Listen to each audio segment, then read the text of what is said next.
আর কতক্ষণ এই খবরের কাগজ মুখে নিয়ে বসে থাকবে?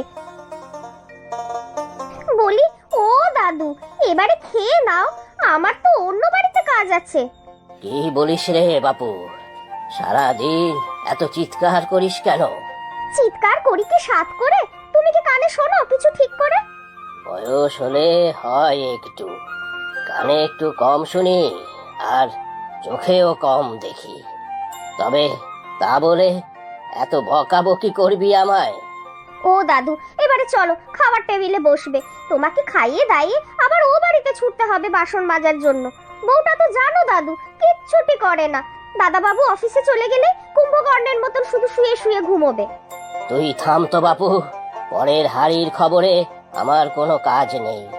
আর ও বাড়ির খবর যখন আমাকে দিচ্ছিস, তাহলে নিশ্চয়ই আমাদের কথাও ও বাড়িতে বলিস। এ মা, কি যে বলো দাদু, তোমাদের কথা আলাদা। তোমাদের বাড়িতে আমার কতদিনের কাজ, এ তো আমার নিজের বাড়িরই মতো। থাক থাক, হয়েছে, দে তাহলে খাওয়ার বেড়ে। দিচ্ছি, তার আগে ওষুধগুলো তো খাও। ঠাকুমা যাওয়ার আগে পই পই করে বলে দিয়ে গিয়েছে, খুব চিন্তা করে কিন্তু তোমার জন্য। থাক থাক, হয়েছে, অতই যখন চিন্তা, তাহলে আমাকে একলা ফেলে রেখে ছেলের বাড়ি গিয়ে বসেছে কেন? তা যাবে না, তোমারই তো ছেলে। দাদা বাবু আর বৌদি তো দুজনেই চাকরি করে, তাহলে বিট্টু বাবুকে কে দেখবে?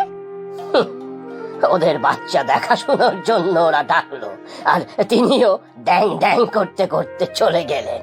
রাগ করছো কেন দাদু? তোমাকেও তো ওখানে যেতে বলেছিল, তুমিই তো যাওনি। কেন যাব বলি, কেন যাব? গায়ের রক্ত জল করে কষ্ট করে এই বাড়ি বানিয়েছি, আর নিজের বাড়ি ছেড়ে গিয়ে থাকবো ছেলের ভাড়া বাড়িতে? এই নাও দাদু ওষুধ। এত ওষুধ খেতে হবে? বেশি দিয়ে দিসনি তো? না না, সব লিস্ট মিলিয়ে দিয়েছি, খাবার বেড়ে দিয়েছি। চলো টেবিলে। ধরবো তোমাকে? না, পারবো। তুমি খাওয়া শুরু করো, আমি ছাদ থেকে তোমার ফতুয়া পাজামা তুলে নিয়ে আসছি। আচ্ছা, যা। আহ, কি সুন্দর গন্ধ আসছে। মেয়েটা মন্দ রাধে না। তোমার খাওয়া হয়নি এখনো? ইচ্ছে করে আমাকে দেরি করাচ্ছ দাদু। ও বাড়ি গিয়ে আবার ঠিক বকা খাবো। না রে, দেরি করছি না। মাছ রেঁধেছিস তো, কাঁটা বাছতে সময় লাগছে। চোখে কম দেখি জানিস না? আচ্ছা দাও, আমি মাছের কাঁটা বেছে দিচ্ছি। তোর ঠাকুমা রোজ এভাবে আমার মাছের কাঁটা বেছে দিত। বাছতে বাছতে দু একবার যে মাছ নিজের মুখে তুলতো না তা নয়। আচ্ছা, তুই বল রীতা, ওখানে যে দিনের পর দিন পড়ে আছে, মানে বাচ্চা দেখাশোনার কাজ করছে, তার কোনো মানে হয়? বিনে পয়সার কাজের লোক নাকি? লজ্জা শরমও তো কিছু নেই তার। এতে লজ্জার কি আছে? নিজের ছেলের বাড়িতে আছে, পরের বাড়িতে তো আর নেই। আর তোমার চিন্তা নেই, আমি সব করে দেব। রাতে রান্না করা আছে, আমি সব থালায় বেড়ে ঢাকা দিয়ে যাব, তুমি সময় মতো খেয়ে নেবে। সে না হয় হবে, উপরের আলমারি থেকে একটা বই বার করে দিয়ে যাস, বসে বসে পড়বো একা একা। তুমি কত বইপত্র পড়ো রোজ রোজ, বিরক্ত লাগে না? কি যে বলিস, বই হচ্ছে প্রকৃত বন্ধু। এই বই পড়েই তো কাটিয়ে দিচ্ছি একলা সময়গুলো।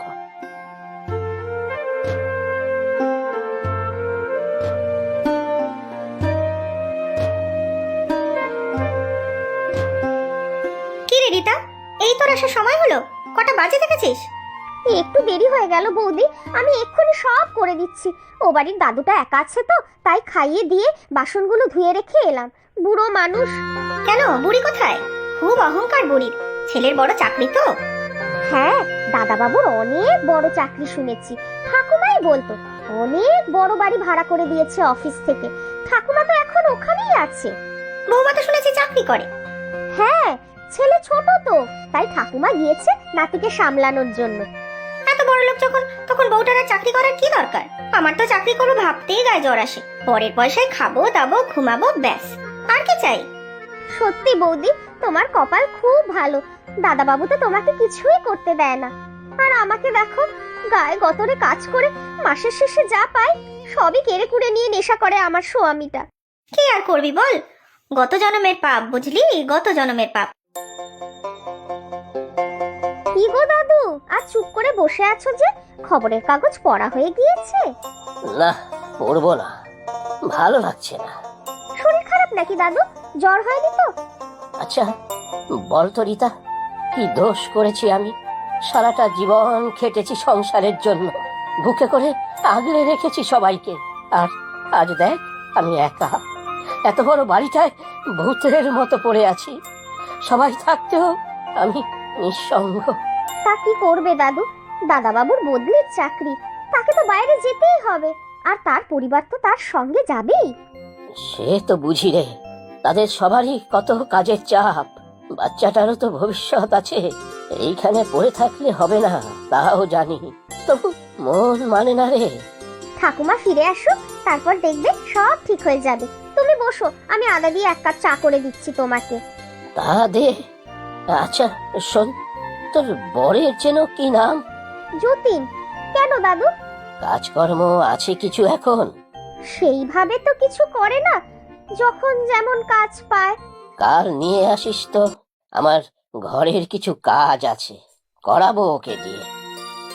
কিরে, কি হলো? ও ভালো মানুষ না দাদু, নেশা করে, হাত টানো আছে। এখানে এসে কি জানি কি করবে। না দাদু, তোমার কি কাজ আছে বলো, আমি না হয় করে দেব। আরে না রে পাগলি, ঘরময় শুধু তো বই আর বই, লোহার মতো কি আছে শুনি? তুই নিয়ে আসিস ওকে, বইগুলো সব সাপ সুতরো করব। বই ঘাটাঘাটি করলেও পুণ্য হয়, বুঝলি? বুঝেছি। আচ্ছা, নিয়ে আসবো ওকে। বেশ, তা কোথায় চা? এই দিচ্ছি দাদু। মানুষটা যদি একটু ভালো হতো, তাহলে আর কিচ্ছু চাইতাম না ভগবানের কাছে। আজ বাসন কোথায়? রান্না কিছু করনি বৌদি? রোজ রোজ রান্না করতে আমার ভালো লাগে না। শনিবার তো আজ, হাফ ছুটি। তোর দাদা বাবু আসবে একটু পরে, দুজনে মিলে যাবো রেস্টুরেন্টে খেতে, বিরিয়ানি আর মাটন চাপ। ও তাই? খুব বাইরের খাবার খাচ্ছ বৌদি। গতবার ডাক্তার বাবু না মানা করেছে তোমাকে বেশি তেল মশলা পাঠার মাংস না খেতে? এই তুই চুপ কর তো, খুব জ্ঞান দিচ্ছিস আমাকে। পয়সা আছে তাই খেয়ে যাবো, অসুখ হলে ডাক্তার আছে, হসপিটাল আছে। কিন্তু সাধ করে হসপিটালে যাবে বৌদি? সেটা কি তোর কাছে জবাবদিহি দিতে হবে রে? হাওয়াতে বাড়ির বউ, তুই এসব কি বুঝবি? স্বামী আগে রোজগার করে দেখা, তারপর বুঝবি ফুটানি দেখানো কাকে বলে। যা, বাসন যখন নেই তখন রান্নাঘর ভালো করে ধুয়ে দে। আচ্ছা বৌদি, আমার ভুল হয়েছে তোমাকে বলে। নিজের যোগ্যতা অনুযায়ী কথা বলবি, বুঝলি?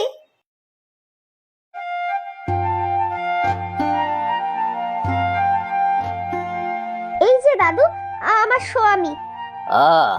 তুমি যতীন? আগে হ্যাঁ কর্তা, কি কাজ আছে বলুন, আমার আবার একটু তাড়া আছে। কোনো তাড়া নেই দাদু, ওর মিথ্যা কথা বলছে। এখান থেকে বেরিয়ে নেশা করতে যাওয়ার তাল। আচ্ছা তুই যা রান্নাঘরে, আমি কথা বলছি ওর সাথে। আচ্ছা যতীন, বসো এখানে। আহা, নিচে কেন, নিচে কেন, এই সামনের চেয়ারে বসো। না না কর্তা, আমি এখানেই ঠিক আছি। বলুন তাড়াতাড়ি কি কাজ আছে আপনার। আর হ্যাঁ, টাকা দিতে হবে কিন্তু, মাগনায় কিছু করি না আমি। বেশ, টাকা দেব, তবে কাজটা কি শোনো আগে। হ্যাঁ বলুন। পড়ালেখা জানো? বইয়ের নাম পড়তে পারবে? বেশি দূর পড়িনি কর্তা, 8 ক্লাস ফেল। ব্যাস ব্যাস, ওতেই হবে।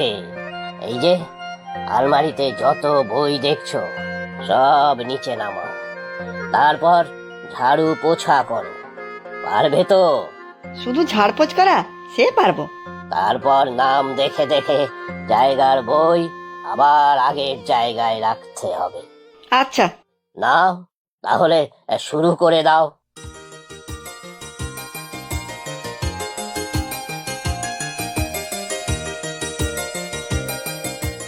আহা, আস্তে আস্তে, সাবধানে নামাও বাপু, অনেক পুরনো পুঁথি সব, যত্ন করে আদর করে রাখতে হয় এদের। কি যে সব হাবিজাবি জিনিস, দাও বিক্রি করে দিই কিলো দরে, কিছু পয়সা তো পাবে, জায়গাও খালি হবে। না হে বাপু, বই হলো জ্ঞানের আধার, আর জ্ঞানই দেয় শক্তি, মনের আনন্দ। ধুর, বই দেবে আনন্দ, কি যে কর। তুমি তো বাপু নেশা করো শুনেছি, আনন্দ পাও ওতে? হ্যাঁ পাই, তবে পরে আবার সেই দুঃখ কষ্ট, তখন আবার নেশা করি। এই বই পড়াটাও আমার নেশা। আনন্দও পাই বটে, যখন একা থাকি তখন বইগুলোই আমার সাথী। তবে হ্যাঁ, এই আনন্দ বাড়তেই থাকে, বাড়তেই থাকে। তোমার নেশার মতো সময়ের সাথে ফিকে হয়ে যায় না, বুঝেছো বাপু? ও বুঝলাম, এই এত তুমি পড়ো, এত মোটা মোটা বই। হ্যাঁ রে বাপু, এরাই আমার দুঃখ ভুলিয়ে রাখে। আমারও ছোটবেলায় গল্পের বই পড়তে ভালো লাগতো, স্কুলেও যেতাম, পড়াশোনায় খুব একটা খারাপ ছিলাম না। তারপর? বাড়িতে অভাব, পড়াশোনা ছাড়তে হলো, ঢুকেছিলাম এক কারখানায়, ভালোই চলছিল, বিয়েও হলো রিতার সাথে। তারপর?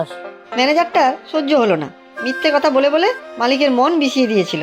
তারপর একদিন প্রথম নেশা করলাম, মাথার ঠিক ছিল না, খুব মেরেছিলাম ম্যানেজারটাকে, মুখ ভেঙে দিয়েছিলাম, থানা পুলিশ, চাকরিটাও গেল।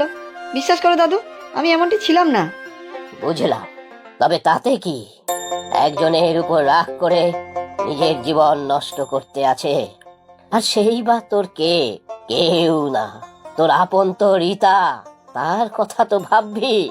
হ্যাঁ দাদু, মাঝে মধ্যে মনে হয় সব ছেড়ে দেবো, কিন্তু ঘরে একা থাকতে থাকতে মাথায় নেশার ভূত চাপে, কি করব বলো? আচ্ছা শোন একটা কথা, এই দেখো, তোমাকে আবার তুই তুই বলা শুরু করলাম।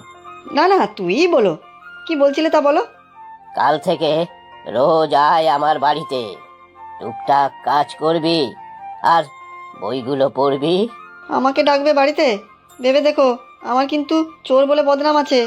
তা কর না চুরি, জ্ঞান যত চুরি হবে তত বাড়বে। আর হ্যাঁ, যা কাজকর্ম করবি তার জন্য সামান্য কিছু মায়নাও আমি দেব মাসে মাসে। এ রাজি? তুই শুনলি তো রীতা, কাল থেকে যতীন আসবে রোজ আমার কাছে।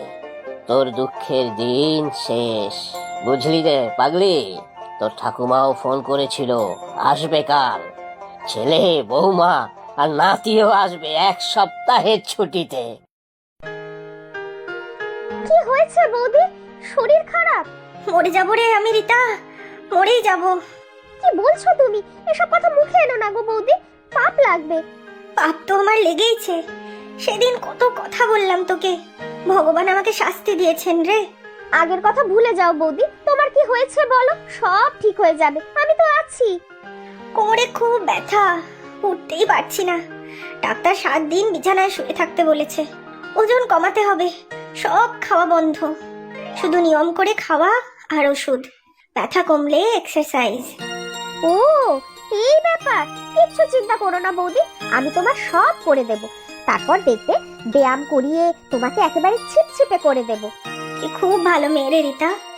আজ আমি খুব খুশি, জানো তো বৌদি, আমার বর ঠিক করেছে আগের জীবনে ফিরে আসবে।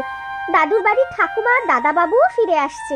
তুমিও কেমন সুন্দর বদলে গিয়েছো বৌদি, আমি আজ সত্যিই খুশি।